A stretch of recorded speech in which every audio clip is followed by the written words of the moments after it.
1989, c'était le bicentenaire de la Révolution française et il y a eu à Caen un colloque d'historiens pour signifier le lien entre le quart-État de la Révolution française et le quart-monde. Il y avait une délégation de l'Université populaire quart-monde. Ils étaient trois qui ont expliqué ce que voulait dire faire partie de cette histoire du quart-monde et en mettant l'accent sur ce que le père Joseph leur avait appris. C'est là qu'on a été interpellé par un professeur, Marcel David, qui était le cofondateur des Instituts du Travail. Il disait qu'il y a 50 ans, l'université s'est ouverte au monde ouvrier et à ses représentants pour créer justement une structure où le monde ouvrier et les universitaires seraient à parité. Mais est-ce qu'aujourd'hui on ne pourrait pas faire la même chose? C'est-à-dire faire en sorte que le quart-monde puisse entrer à l'université pour que justement cette histoire de lutte des populations qui vivent des situations très difficiles soit enseignée, soit confrontée avec le monde universitaire.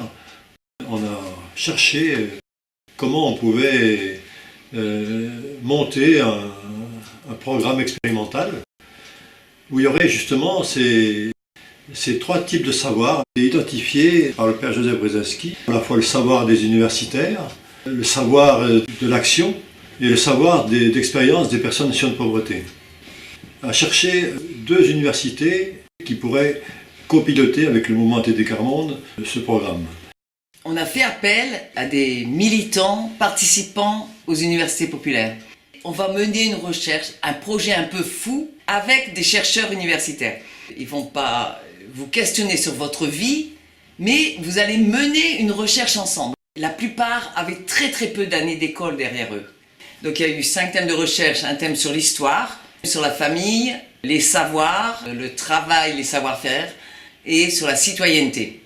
Une des militantes ne comprenait pas le mot citoyenneté. On a énormément travaillé avec le dictionnaire. C'est un vrai travail intellectuel, le croisement des savoirs. Et il y avait un universitaire qui avait fait un exposé ce que ça voulait dire être citoyen pour Hannah Arendt. Qu'on n'est pas citoyen tout seul, on appartient à une communauté. Et cette militante, en comprenant ce texte d'Hannah Arendt, dit « Mais alors, moi je sais ce que je vais leur dire aux universitaires.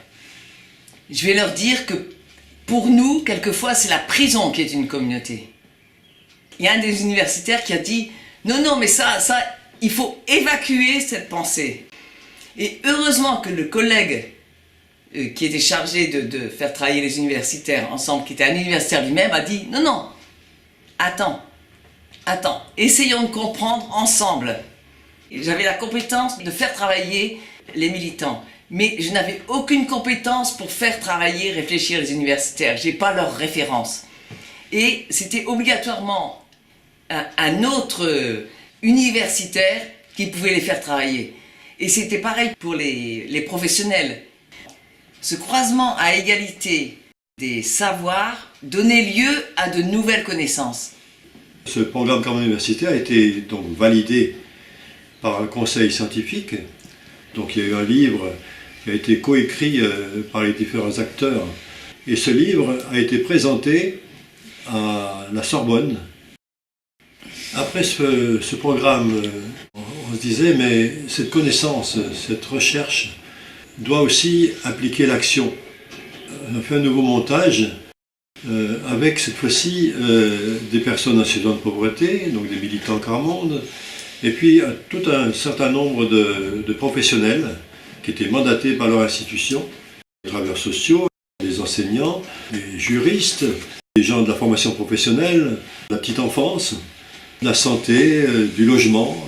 De même qu'au niveau des universitaires, on avait pris différentes disciplines, des sociologues, des juristes, des économistes, des physiciens. On a donc croisé les pratiques des uns et des autres. Et à partir de là, on a initié les coformations. Les premières, ce sont des institutions qui nous les ont demandées. Je pense par exemple à un médecin. Il a proposé une coformation au personnel hospitalier et libéral qui sait comment parler à son institution, il sait parler à ses collègues. Je pense au Centre national de formation du personnel territorial, où là aussi, il y a un des fonctionnaires qui a mis sur place des co-formations. Et là, les militants d'ATD, ils étaient reconnus comme formateurs. Mais tout ça, ça a été possible parce que la démarche, c'était une démarche très, très rigoureuse. On respecte leur savoir, on respecte leurs pratiques, mais on leur dit, attention, il y a d'autres savoirs et d'autres pratiques, et on doit confronter ces différents savoirs et pratiques. Les conseils citoyens ou les conseils de quartier, ça ne peut marcher que si les citoyens, les habitants, ils sont partie prenante, qu'ils en sentent l'intérêt.